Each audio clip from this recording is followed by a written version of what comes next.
recording. There we go. Now recording.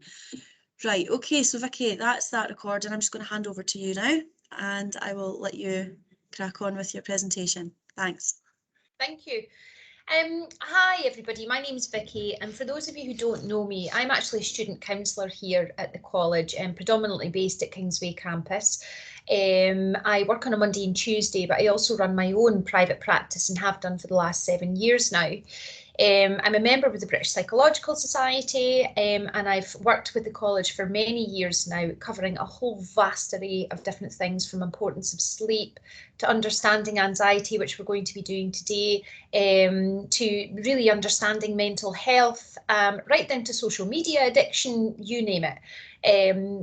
But today in particular, and certainly since last year, and the prevalence that is mental health that has certainly been coming off the back of the pandemic, going through lockdowns and everything that we've experienced over this last year.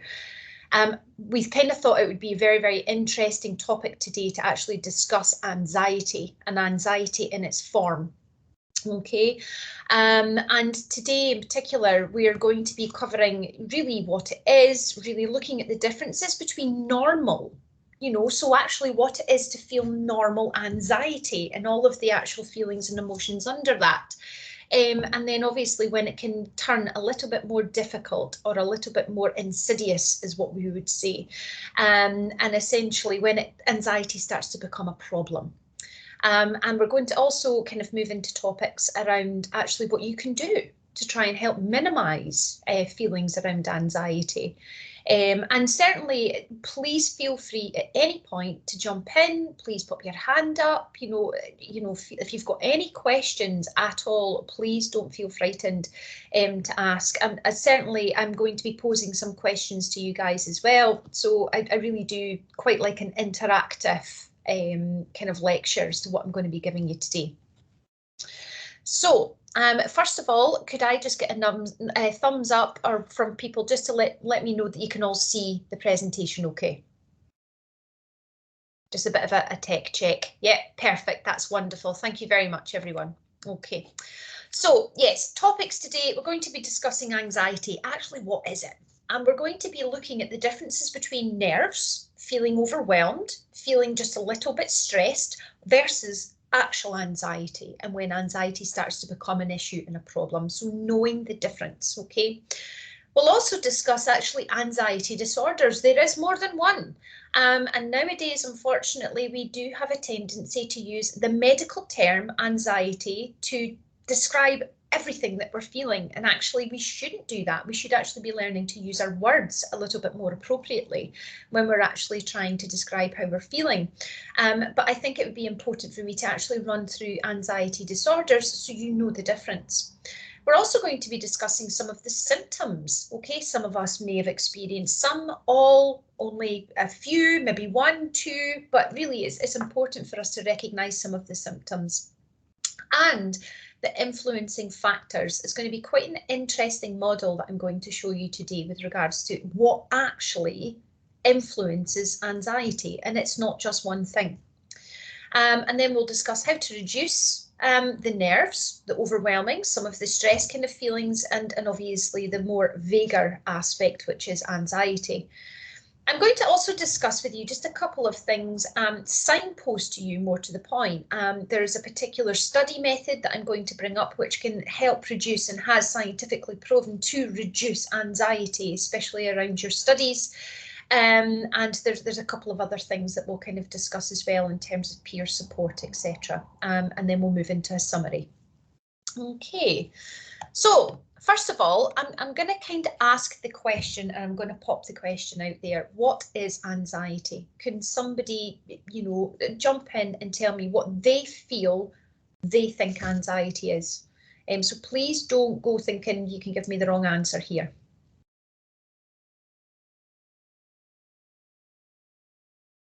Anyone at all? It's feeling unwell, different than normal, and maybe unsafe. Yeah, good answer. Yes, I like that. Thank you very much. Yes, it can give that feeling of being unsafe. And yes, thank you, Carol. We can also use a chat facility, but yes, it does. It gives that feeling of us being unsafe. It can make us sometimes feel as though we've lost control. It can give us a sense of just being really quite unwell.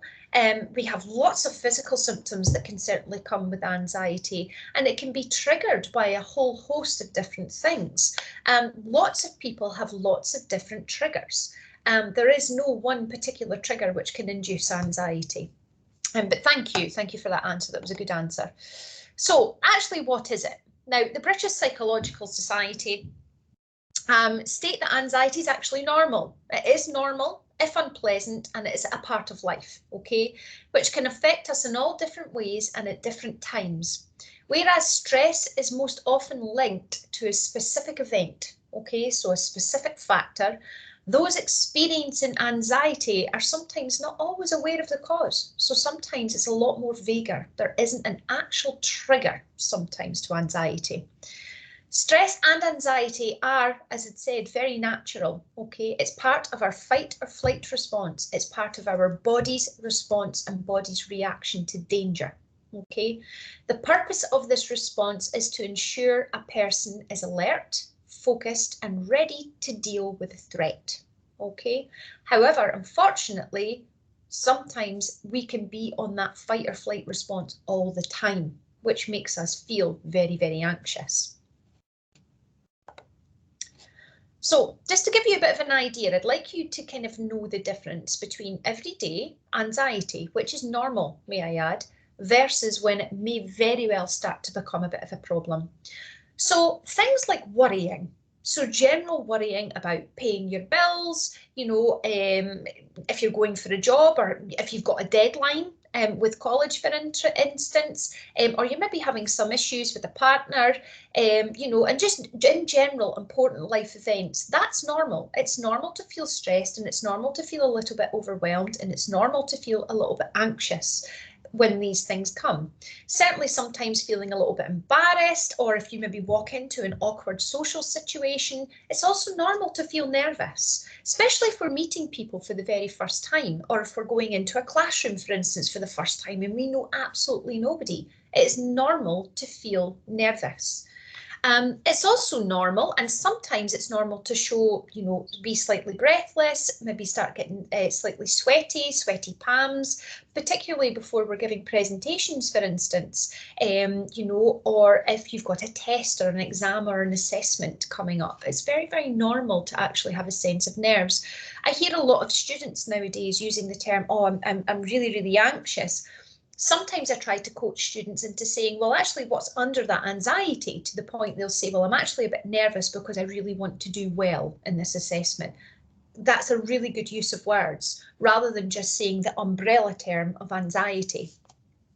It's realistic to have fears of dangerous situations, okay, and dangerous objects and places. So sometimes when we start to get that nervous belly feeling, or if we start to get a bit unsettled, we start to feel unsafe, okay, if a particular, so some of us might not like heights, so it's very, very normal to get anxious around that. Some of us might not like walking up to a cliff face. Some of us might hate water and we don't like swimming. So there's lots of reasons why we might actually start to feel a bit anxious. Anxiety, sadness or difficulty sleeping immediately after a traumatic event. This is also normal. The easiest example I could potentially give you would be if you're in a car accident or a bit of a bump in the car, okay? It's very, very normal to have difficulty sleeping, feel a little bit off, don't feel great, feel unsafe, can get anxious after such events, okay? And even slipping. So when it starts to get icy outside, if you suddenly slip and fall and you hurt yourself, it's quite normal to feel that sense of anxiety, even up to 2 or 3 days afterwards, okay? It starts to become a bit of a problem, okay, when it's constant. So if your anxiety is consistently there every day for more than 2, 3, 4, 5 days, and it's leading into consistent weeks where essentially you're waking up feeling anxious, you're going to bed feeling anxious, and it's causing significant distress and it's interfering with your daily life, that's when anxiety starts to become a problem, or in the medical term, a disorder. You're avoiding social situations sometimes as well, and certainly if it starts to get to the point that you don't want to go over the door. In extreme cases, that's called agrophobia, where essentially people can't go out their house, they can't go over the door because of excessive worry and anxiety. Sometimes the fear of being judged becomes really heavy, all-encompassing. We can't help but not want to be around people in case we start to feel that, or we feel embarrassed. Sometimes we could be sitting watching the telly, or we could be driving in the car, or we could be walking along the road, and then out of the blue, we start to feel panicky, and we don't know why. And we start to become very preoccupied with our thoughts. And some of us experience blinkered thinking, blinkered vision. So essentially our vision combs in like this, and we start to, that's the sign of a panic attack. Okay, and sometimes it can come very much out of the blue and we don't know why, and we don't know why we're suddenly feeling like this. This is a sign that it's your anxiety is starting to get out of control and it's starting to become problematic. Irrational fears start to develop even more. Now, it's normal to feel frightened of a spider. It's normal to be frightened of heights. These are all ecological and evolutionary traits that actually we all have as human beings. But actually, if we start to feel frightened of bridges, for instance, if we start to have real irrational fears, like I said, of going outside the front door, situations start to pose us a threat that we don't want to go to a particular supermarket, for instance, or we don't want to drive down that particular road. That's when essentially it starts coming into a problem and it starts developing as a problem. And I don't know if any of you have experienced this, but reoccurring nightmares, any flashbacks after any traumatic events, for instance, and sometimes feeling very emotionally numb. Anxiety can make us feel quite numb as well, particularly after traumatic events. Okay, these are all indicators that anxiety is starting to pose a problem. Is it nerves or is it anxiety? Now, certainly from a medical point of view and from a clinician's point of view, we always look at the length of time. Okay, so if somebody comes to me and they said, I was a little bit nervous last week because I had a job interview and then I had an exam at college and then I had a deadline to meet. I would look at this and see this as normal. Okay. However, if they're coming to me and saying, I can't seem to shake this nerve-wracking feeling, it's constant, it's there all the time and it's not going away and it's been there for at least 2 to 3 weeks, then that would be a clinical indicator to me that actually something is starting to turn a little bit more problematic. Okay, the intensity as well. So being nervous is one thing, okay, but being nervous doesn't usually prevent you from doing anything. Anxiety, however, prevents you from doing something. So it'll stop you from going out, it'll stop you from meeting people, it'll stop you maybe even going into college, it'll stop you from turning up and sitting that assessment that you wanted to sit, or that you need to sit. In other words, it creates a problem and makes life more difficult day to day. Okay, so being nervous and overwhelmed is one thing, but if it starts to become very intense, that it's impacting your very day-to-day life, that's when also. So we'll look at length of time and we'll look at intensity.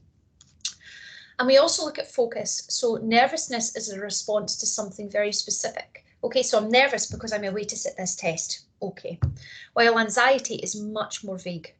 Like I said, you could be walking down the street and then suddenly you could be walking down the street and then suddenly it pops out of nowhere. So you could generally feel quite anxious, you know, from that aspect.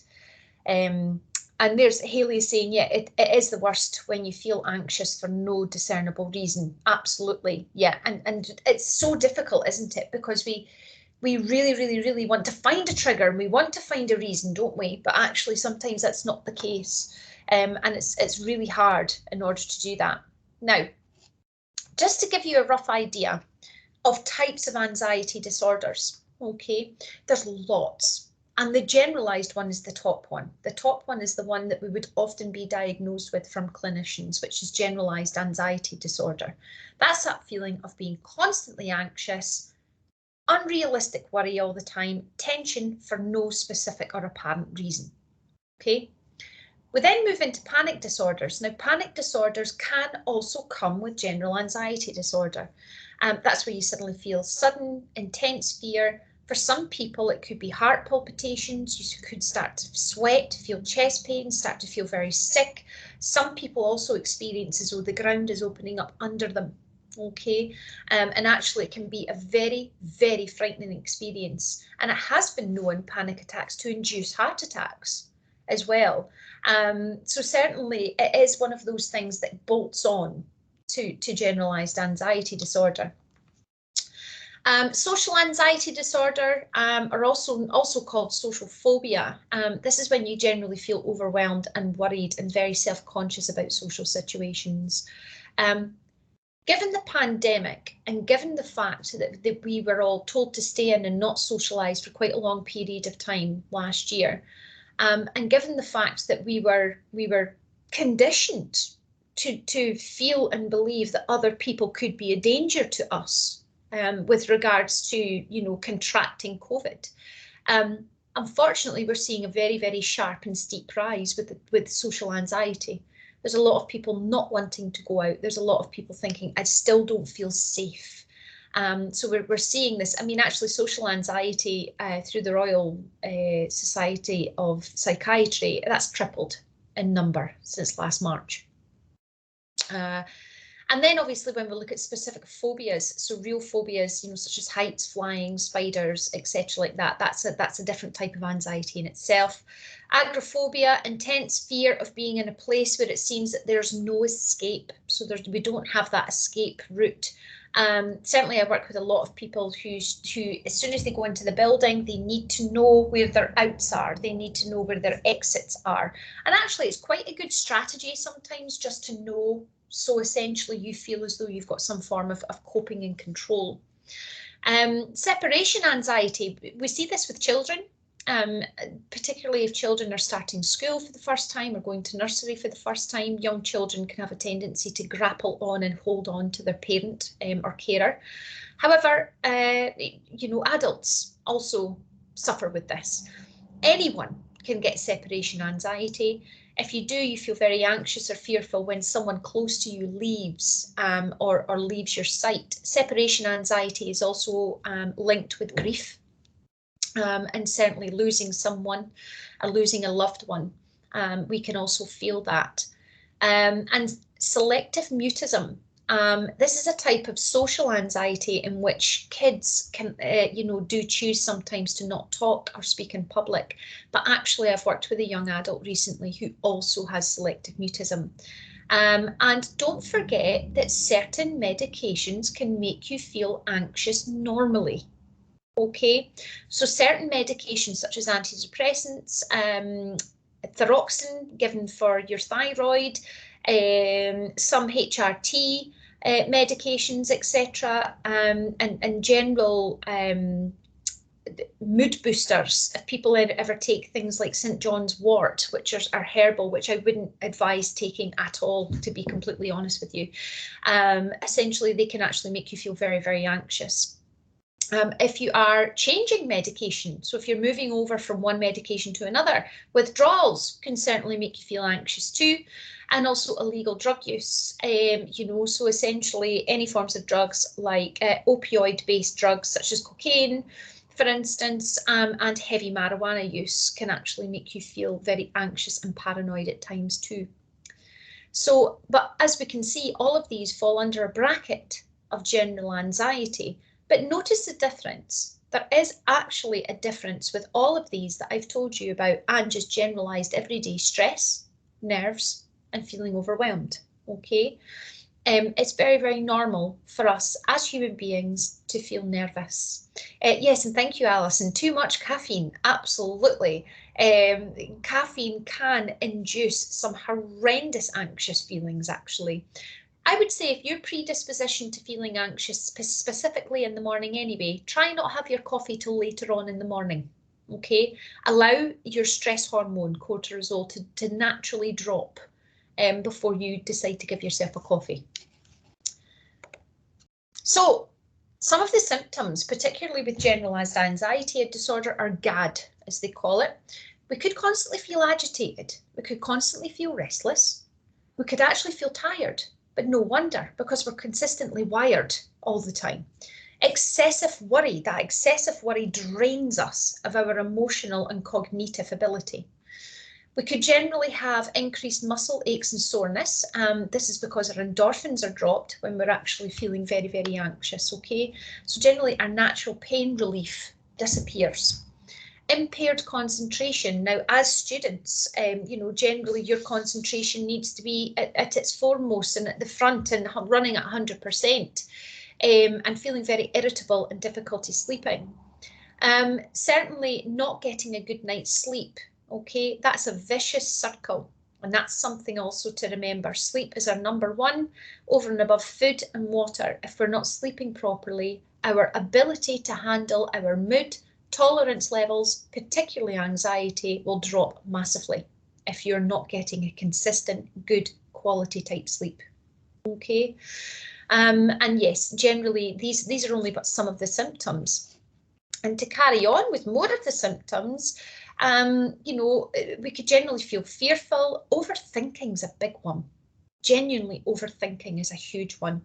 Headaches, muscle pain and tension, constantly tensing our jaw. I don't know if there's anybody that constantly tenses our jaw.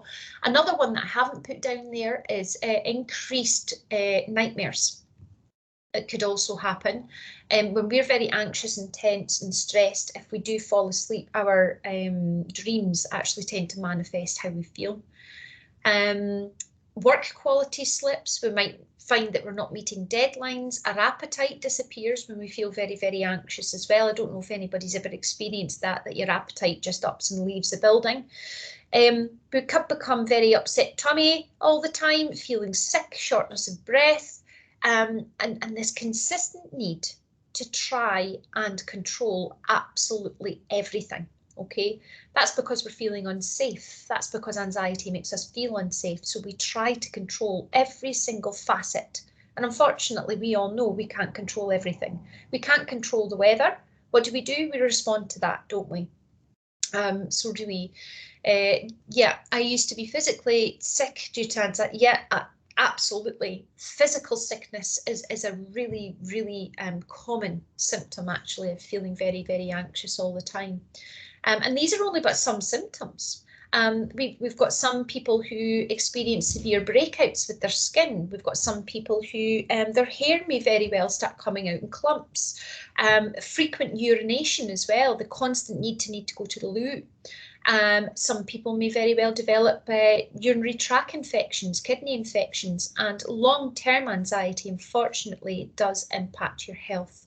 Your immune system gets knocked quite massively. And some people then move into things such as burnout, which is a completely different conversation entirely. But burnout is definitely off of the branch of anxiety. Bear with me a second. Oh, yeah, okay. So the influencing factors. Now, there's quite a few factors that can actually tie in to anxiety. So we have genetic factors. So we have hormone levels, how your diet is, your ability to handle stress.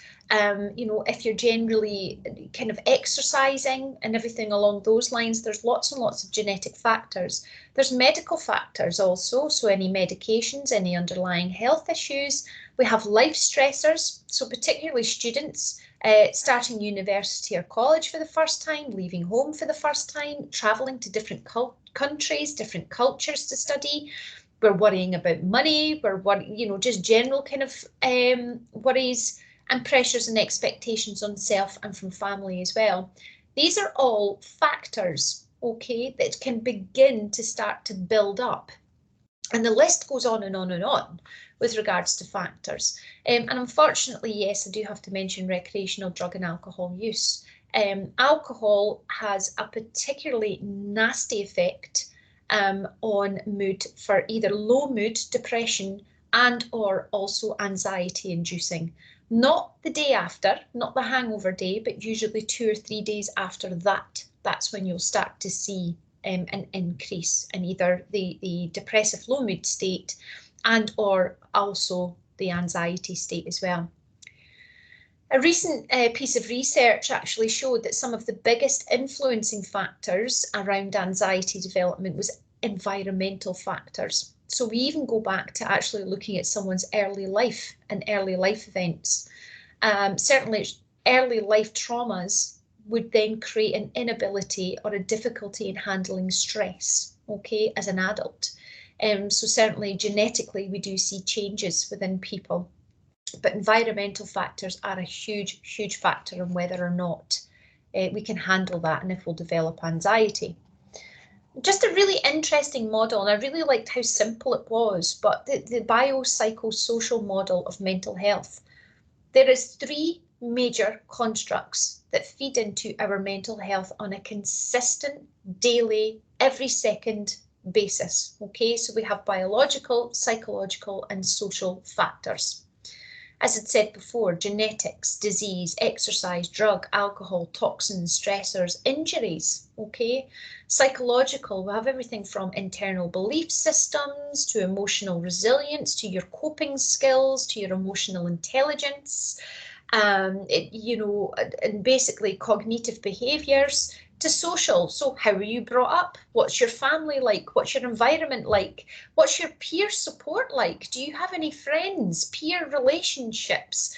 Are you struggling with money? Are you worrying about poverty? Social media impact, culture impact, the pandemic impact. So many different things which can feed into our mental health on a consistent and daily basis. And generally actually whether or not we are more likely to develop. So this model actually does show how some people develop anxiety and some people might not. Okay, but as you can see, there's lots and lots of different traits and reasons why. I do have to mention the pandemic. I've mentioned it a few times, but a really interesting study found actually that the pandemic was understood as a traumatic stressor for everyone. Okay, so it was a traumatic stressing event for everyone, capable of eliciting post-traumatic stress syndrome-like responses for most people. And what we're seeing now is we're seeing lots and lots of heightened mental health problems, such as anxiety, depression, and psychosocial functioning, as they call it. Okay, so, and that's obviously the social anxiety that we're seeing. So the pandemic has generally had also, we were already in a mental health crisis prior to the pandemic, and the pandemic has essentially made that worse. And weirdly enough, that ties in with that piece of information that I gave you 2 slides ago that said external environmental factors is the biggest factor for developing things like anxiety and depression, for instance. So I'll pose a question, another kind of question, have people recognized or noticed that, their balance of mental health has been more difficult since March last year? And certainly use the chat function, or you can even give me a thumbs up, however you want to do this. Have they noticed that their mental health has declined since last year?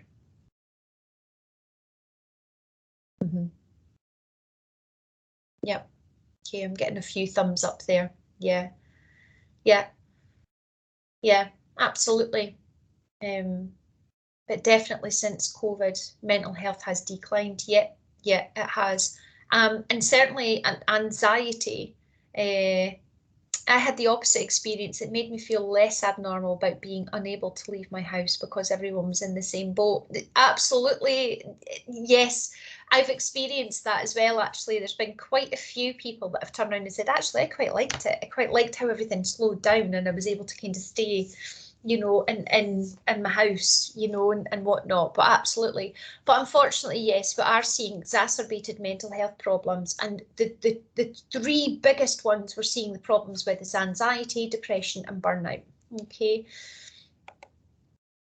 Now, just a few things that we could maybe discuss and, understand. And some of these are just common sense, but actually when we feel anxious, we forget that. Our common sense kind of, leaves the building a little bit. But yes, so reducing nerves and anxiety. So preparation and organisation, that is key. Okay, You really are likely to feel less nervous and less stressed if you feel as though you are organised.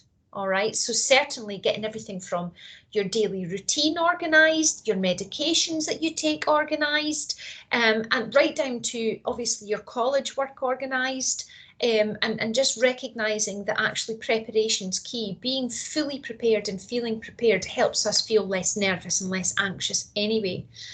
And dare I say it, breathing. You know, when you're nervous, your muscles tighten.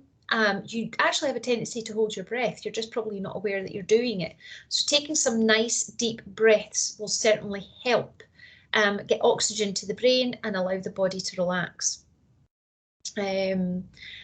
Staying positive. Now, and I know that sometimes that's not a realist point of view, but actually sometimes trying to see a positive perspective to the perceived negative situation that you've got at that point. So when we're really nervous, we need to try to remember that actually nervousness is normal and this is okay to feel this and it will pass, okay? Getting active. For those of you who do suffer with anxiety and it's there a lot of the time, can I say exercise really helps give you a break. It gives you a momentary break of how you feel. You know, even just going out for a very good walk, for those of you who swim or for those of you who like to go to the gym, etc., any form of exercise would help. Eating something. Now, when we go back to the caveman days, they would never ever sit and eat unless they presumed themselves as safe, okay? Unfortunately, we actually still have that part of us. We still have that part of our brain. And essentially, when we eat something, we send the signal to our brain to say, calm down, I'm not being chased. I don't need to be in fight or flight. I'm all right, I'm safe, okay? So even though your appetite may have disappeared, I would like you to at least try and actually eat a little something, okay? Because generally you are sending the signal to your brain, not being chased by a saber-toothed tiger here, thanks very much, I'm grand, I'm safe, eat something, okay? Distraction's also a really good one. Anything from listening to music, as I said, going out, talking to a friend, phoning someone and just randomly having a chat, right down to cleaning out that drawer that you've promised yourself that you would clean out for the last 2 years. Right down to visualization techniques and even chewing gum. Okay, these are all little distraction techniques that you could use that would be very helpful. Even looking up on YouTube and looking up some visualization videos where someone talks you through a visualization for even 30 minutes is actually very, very good. And as I said before, just briefly there, talking to someone, sometimes just picking up the phone and just having a blather, not about how you're feeling, but just general life discussions, you know, is actually a really good distractor. Getting out into nature, okay, particularly green or beach space. They are both very, very well known to actually anchor us and pull us back down. And make us generally feel better. But in doing so, I'm asking you to ditch the tech if you can when you do that, okay? Generally ditch the tech. Try not have your phone on you, or if it is on you and you're listening to music, do not look at it while you're in this green space or beach space. And also, if you can ditch the tech at night, have a cut-off time where you do not look at your phone. Unfortunately, our phones stop biology, stops our sleep hormone entering our brain, and our brains are lit up like Christmas trees, and there's no way we're going to manage to sleep, okay? Really work upon a good sleep routine, all right? And general day-to-day routine and structure. If we feel unsafe and we feel out of control, the only thing we can control is ourselves, our behaviours and our mindsets. So how do we do that? Well, we create a routine and structure for ourselves. That's how we go about that. As soon as we're born, we're put in some form of routine or structure. So it's really important that we try to do this for ourselves.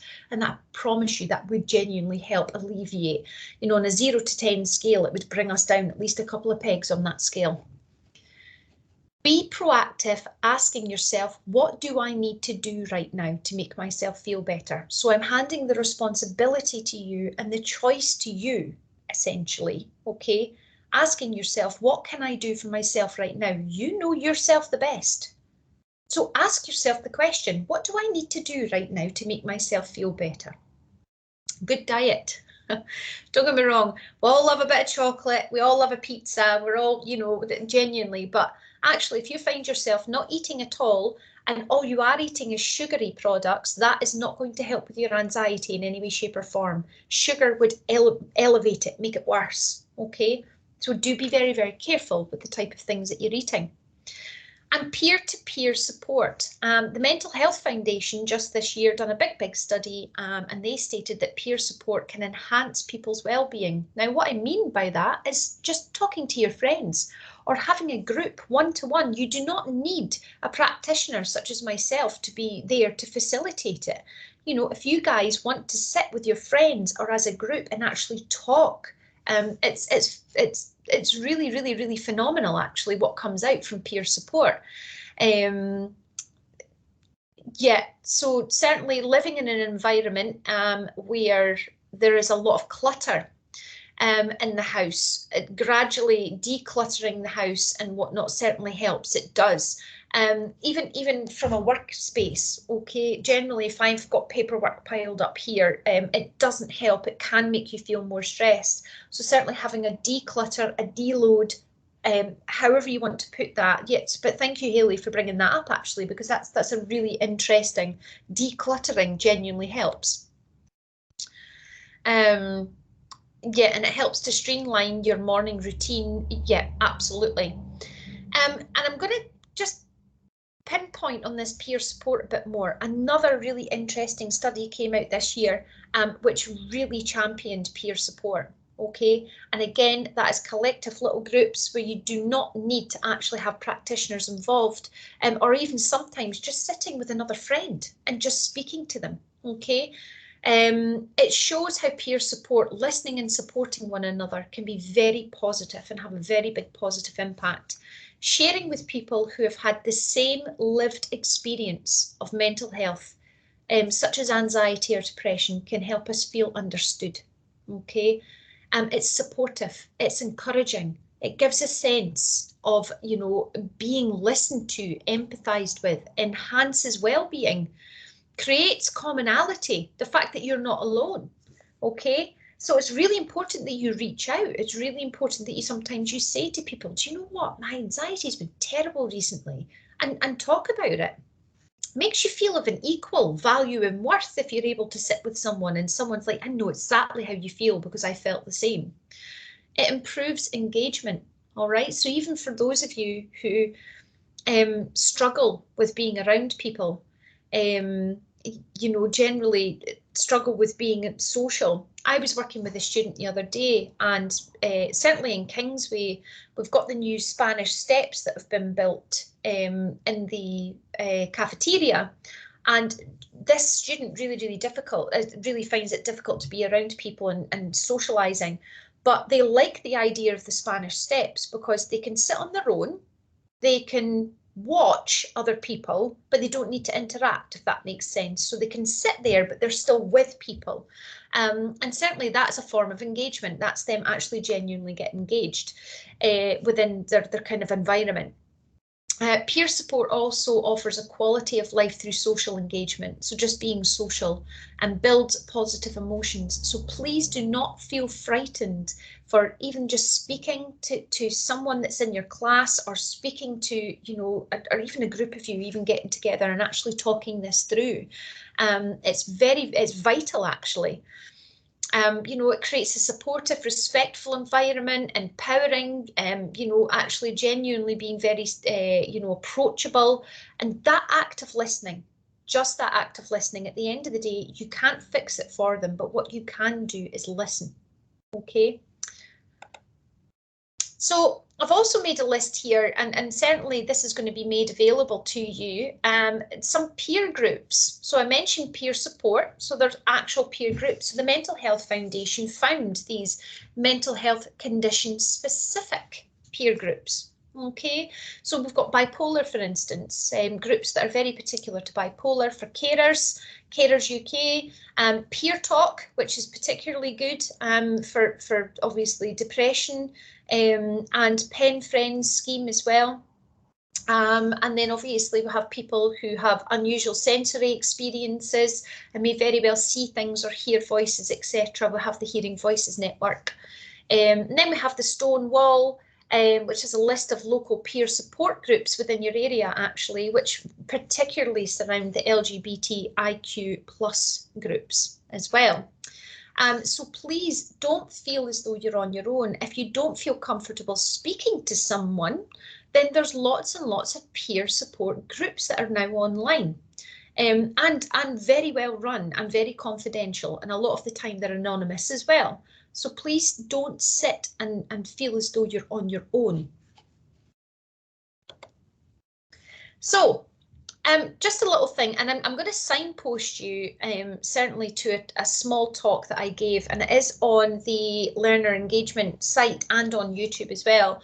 But thinking outside the box sometimes you need to think outside the box when you want to deal with your own mental health. Okay, sometimes one size does not fit all.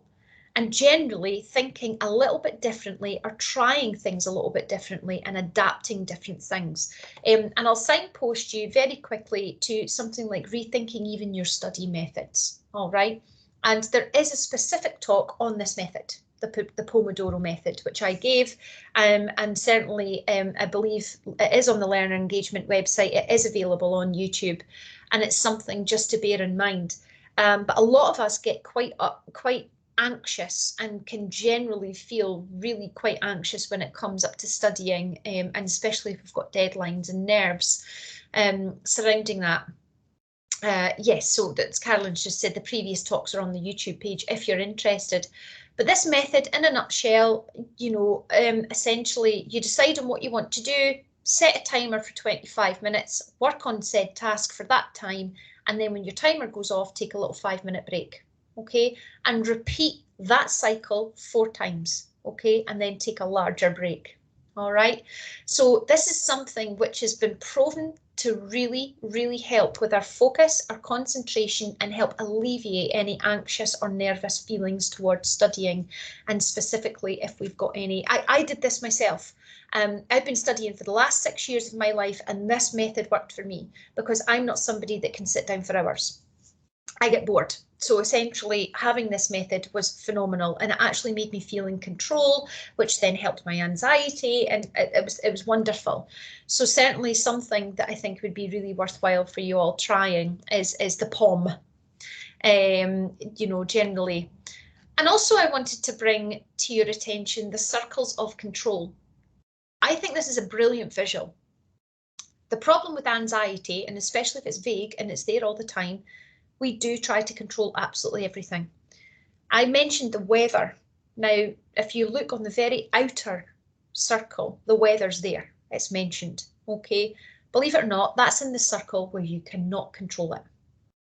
All right, so sometimes being very aware of what we can control, what we can't control, and actually sometimes what's just an influence really helps us. This particular visual that I'm giving you is called perspective training. Okay, so it gives us a form of perspective.